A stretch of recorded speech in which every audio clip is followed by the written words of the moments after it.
friends, welcome back to Food Prep Guide. We are headed out to the garden because I noticed that my mullein had flowered. And I noticed that about a week ago, and the flowers are already falling off, which is not good because I really want to utilize those flowers for medicinal uses and for our family.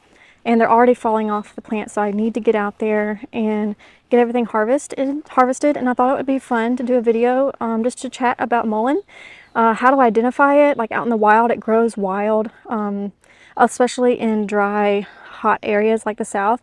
And I thought it'd be fun to just talk about how I plan on preserving it and then how I plan on using it and the different parts of the plants to use. So here we are, let's get started. If you would like help planning a productive garden, scroll down to the description box of this video and click this link for a free garden printable. We calculated quantities for a year's supply of the most common garden vegetables and organized them into a neat chart to help you plan. We'll send it straight to your inbox. If you're new here, we invite you to subscribe and hit that notification bell so you don't miss any of our upcoming tutorials on gardening and food preservation, food storage, and more. As you can see, the pollinators love mullein. That's actually one of the reasons why I haven't harvested it yet. But we have plenty of flowers that we planted specifically for the pollinators that are blooming. So they have plenty of food options in and around the garden to keep them happy and to keep them sticking around. So we're going to go ahead and get harvesting on these flowers and leaves. Before I start harvesting, let's do a quick identification description. So mullein, let me give you a full look at the plant. Starts off pretty wide at the bottom, and when it puts out flowers, it kind of narrows up and it produces these beautiful yellow, almost bell-shaped flowers. And the leaves are incredibly soft. They have a main vein going down the center of the leaf, and if you feel them, it feels like felt. It's actually, one of their nicknames is nature's toilet paper. If you ever get stuck out in nature and don't have anything, find you a mullein plant. But so very soft. Like I said, a center vein straight down the middle of the leaf, and then beautiful yellow flowers at the top. If you're interested in foraging, I highly recommend studying the plant that you're wanting to find and locate and harvest from, and study everything about that plant, because there are absolutely lookalikes. And I'm not knowledgeable enough to go into an exhaustive list of lookalikes that could potentially be dangerous. So be sure to do your research on all of that. This is not at all an exhaustive video on mullein. I just want to share how we use it for our family, how we preserve it, and things like that. So let me get you set up and we'll get to harvesting.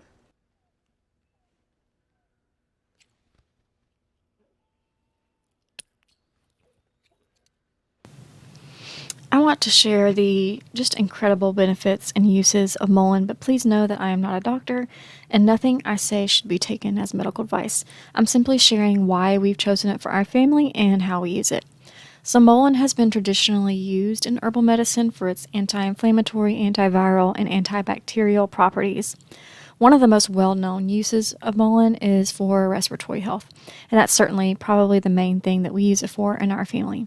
Mullein leaves and flowers can be used to make teas and tinctures that can help soothe the respiratory tract. But probably more importantly is the saponins in mullein that can help break up mucus and make it easier to expel from the lungs. I don't know about y'all, but it seems like anytime someone in our family gets hit with some kind of upper respiratory thing, the amount of mucus production is one of the biggest factors that we have to address. And anything that can kind of help break up that mucus and keep it from settling in the chest, that's what we're going to turn to, and that's kind of what we use just as a general rule of thumb whenever anything hits like that, no matter what specific thing it might be.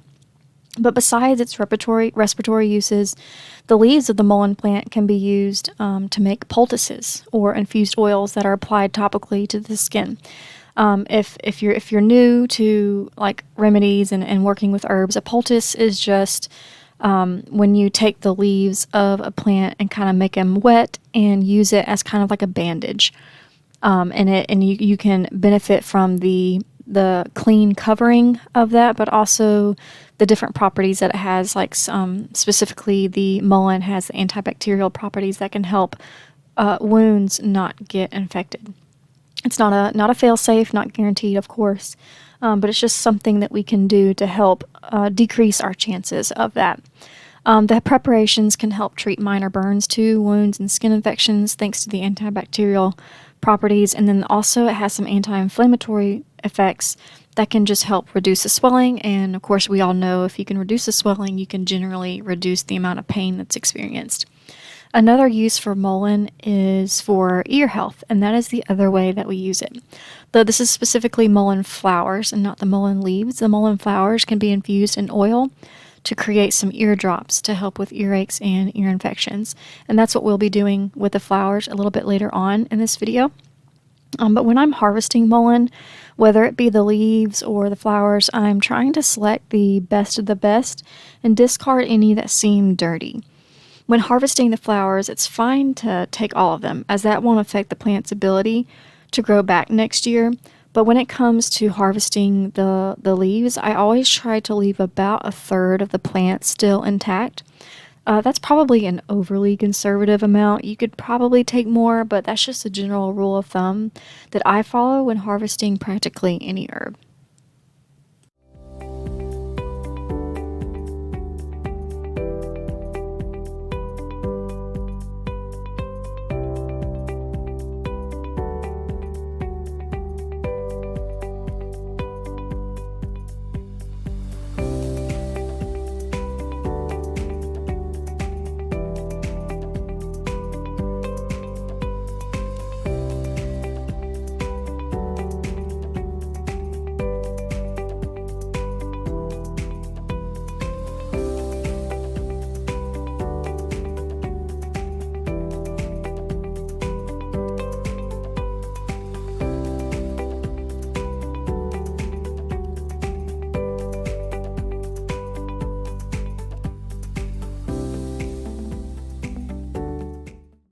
Now that everything is harvested, we are back in the kitchen and getting everything really nice and clean. We're going to start with the mullein flowers first. I am using my salad spinner. I find that thing so stinking handy. It is just a great way to get things nice and clean, but also nice and dry, because what we're going to be doing is freeze drying these flowers and leaves. Before I had a freeze dryer, I did this in my regular Excalibur dehydrator, so I know that regular dehydrating works just fine as well. But since I have the freeze dryer, it does a phenomenal job of retaining the properties of the herb or food, whatever the case may be. So that's what I'm going to be using this year. So I'm just laying this out on my trays. I'm going to go through, and there are some buds in there that when I was harvesting, I tried to make sure to only get the bright, vibrant flowers, but inevitably some duds fall in there. So I'm just going through and trying to pick out any that look dead, look gross, look dirty, look like they're already starting the process of decay, and just pulling those out because we just want as high quality of a product as possible. We're going to be using the mullein flowers to make a mullein oil. Now, some people put the mullein flowers directly into the oil just fresh, but I have done that in the past, and I find that the water content in those flowers can cause mold. So I always dry my flowers first, even if I'm going to be using them to make an oil, and that just protects against any mold growth in the future that might affect the end product. So moving on to the leaves now, what I'm going to be doing is chopping up the leaves in smaller pieces. I don't think this is probably not absolutely necessary, but I think in my experience, smaller pieces tend to dry better and more evenly than bigger chunks. So I'm just going ahead and rough chopping these leaves. I'm not being concerned at all about, making them a specific size. I'm just breaking them down a little further. Now, some of these, the main stems that are veins that run down the center, I noticed that some of them were a lot tougher than others. So whenever I came across one of those leaves, I just pulled off the leaf part and left the stem. Another thing I was noticing is that some of the stems were, like that main leaf there, were just a lot dirtier than the others. So it also discards some that seemed stained or just extra dirty. Again, I'm using my salad spinner here. I just rinsed it, used that strainer bowl, rinsed it under cold water, and now I'm just giving it a good rinse to get it nice and dry and prepared to go onto the freeze dryer trays. Again, I don't think this is absolutely necessary. You can certainly pat dry with a paper towel or just wash them in a bowl, but I'll tell you what, a salad spinner sure does make light work of it. So I'm just going to lay these out on my freeze dryer trays just like I did the flowers. I'm not going to be too concerned about overlapping. When I was doing them in my regular dehydrator, I really tried to get a single layer of leaves. It just seemed like that airflow was crucial in a dehydrator. That was specifically for herbs, by the way. Now, when it comes to greens, like lettuce greens, kale, stuff like that, you can pile those things on in a regular dehydrator and be just fine. But with medicinal herbs, I always did it in a single layer. In a freeze dryer tray, that's not a concern. I will load these puppies up and it will be just fine. I will check for moisture and make sure everything's good when I'm actually doing the freeze drying process. So I had a couple of other things in the freeze dryer to fill it up. I went ahead and did some lime basil for some teas, and I harvested a round of garlic chives just to get the freeze dryer full. I don't like running it partially full. But if you don't have a freeze dryer and you don't know, there's no certain settings that you have to do it on. The machine comes programmed pretty much, so I can't really give you a certain time and I can't really give you a certain temperature. It is just let the machine do its thing. Now, if you're using a regular dehydrator, I would recommend dehydrating at 120 degrees Fahrenheit because the lower the temperature, the more nutrients are going to preserve in that process. So the lower the better. 120 degrees is what I would recommend. This load ended up taking about 20 hours, and I pulled the trays out and checked. When you're freeze drying, you want to look for cold spots. Cold spots equals moisture. So I just feel around, have nice clean hands, feel around for any cold spots, and I didn't find any, so we were able to go ahead and package it up. The first thing I'm going to package up is the mullein leaves. I tried to gently crush them a little bit as I put them in because the primary use case for us is going to be teas, and it just, it doesn't matter if they're crushed up when you're making tea. I have my tamper here that I use when I'm trying to pack jars. One end fits good in a regular mouth jar, and the other end works good in a wide mouth jar, and it just helps me to fit more in less space. So I really recommend that tool. I will have that linked in the description box below. But we will be using these for teas, and since tea is going to be strained out anyway, I'm not concerned with it being crushed and what size the leaf is. I ended up getting 2 quart jars. Actually, I think it was 1 quart jar. Yeah, I think it was 1 quart jar because I really stuffed it down good, which is really nice for me in my small house trying to save space. Every now and then I came across a leaf that had a brown spot on it, and I just went ahead and picked that off and tossed that to the side, just trying to get as clean of a product as possible. So once I got everything stuffed in there as much as I wanted, I do want to vacuum seal these herbs. It's not absolutely necessary, but it's just anything that is going to be in an oxygen-free environment, it's going to last longer. And when it comes to freeze-dried foods, it's more important than just regular dried foods to have them in an oxygen-free environment. When you see this little device here, it's an electric mason jar vacuum sealer, and you just push a button, and I let it run for about 20 to 25 seconds, and then I turn the button off, and it gives a good vacuum seal. This thing is so handy. Normally, when I'm running a freeze dryer, I'm doing a full load, and I can end up with anywhere between 5 jars to 10 jars that I have to seal. And y'all know I love my brake bleeder pump, but when I'm having to seal that many jars at one time, it gets really tiring on my arm muscles.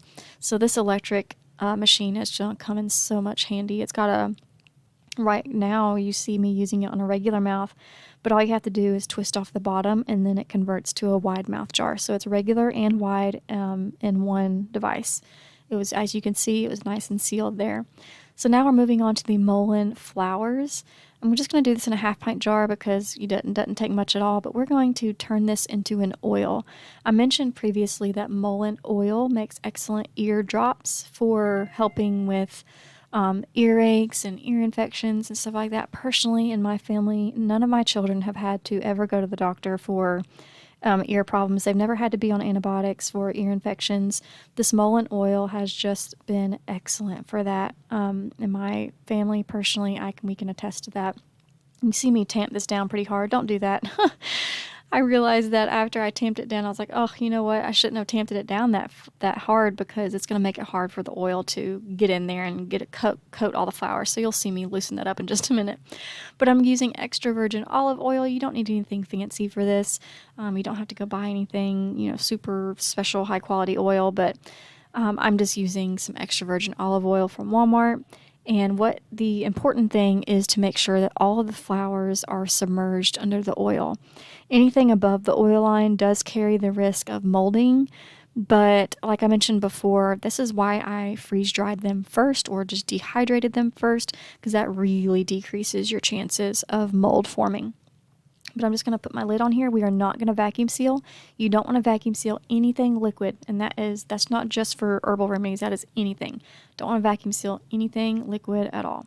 Here it is. I'm going to let it sit in a dark place for about 6 weeks and then strain it, and it will be ready to use. And this will be good for about a year, which is pretty much as long as we will need it for. Okay, friends, I hope that was helpful to y'all, and we will see you next time. Bye.